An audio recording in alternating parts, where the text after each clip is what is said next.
দিনটা ছিল শুক্রবার, আমাদের ছুটি শেষ। আমরা আজকে ব্যাক করব ঢাকায়। তো আমার পুরো রাত একদম ঘুম হয়নি। আমি খুব ভোরে ভোরে ঘুম থেকে জাগি আর হাঁটতে হাঁটতে চলে যাই আমার শ্বশুর বাড়িতে। আমি সবসময় এটা করি, যেদিন ঢাকায় ব্যাক করব সেদিন সকালবেলা উঠে আমি শ্বশুর বাড়িতে গিয়ে শ্বশুর আর শাশুড়ির সাথে কিছু গল্প সল্প করি। এটা আমার ভালো লাগে। তারপর আমি আবার চলে আসি বাড়িতে, আর এসে আমার খুব ঘুম ধরতেছিল।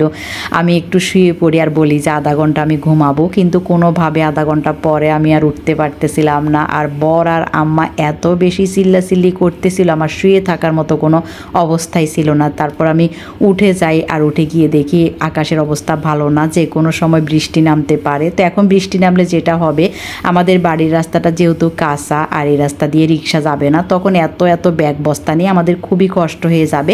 তাই আব্বা খুব দ্রুত বাজারে ফোন দেয় একটা রিক্সা আসার জন্য। আমরা একটা রিক্সা নিয়ে আগে চলে যাব বেশ কিছু ব্যাগ বস্তা নিয়ে, যাতে করে বৃষ্টি আসলো আমাদের অতটা পেরেশানি না হয়। তা আমাদের রিক্সাটা অলরেডি চলে আসছে, আর এই রিক্সা আমি আর বর যাব।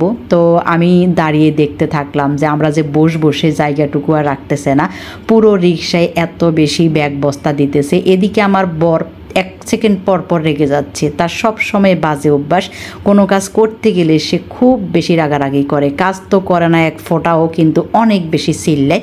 যদিও এটা আমার এখন অভ্যেস হয়ে গেছে, এটা দেখেও আমি সহজভাবে নিই আর না দেখার ভান করেই থাকি। তো যাই হোক, আমি রিক্সায় উঠতে গেলাম আর মোটামুটি একটা যুদ্ধ করে ফেলছি, আমার বসার জায়গাটুকুও নেই। তো এখন আমাদের রিক্সাটা ছেড়ে দিবে। এদিকে আমাদের আরও একটা রিক্সা আসতেছে, সেটাতে নিহাল আর পপি যাবে। তাদের জন্য কিছু ব্যাগ আমরা রেখে গেছি। তো আমরা খুব দ্রুত বের হওয়ার কারণ শুধু একটাই, যে ওয়েদার খুবই খারাপ। অলরেডি আমাদের আর একটা রিক্সা চলেও আসছে। ধন্যবাদ আপনাদের সবাইকে।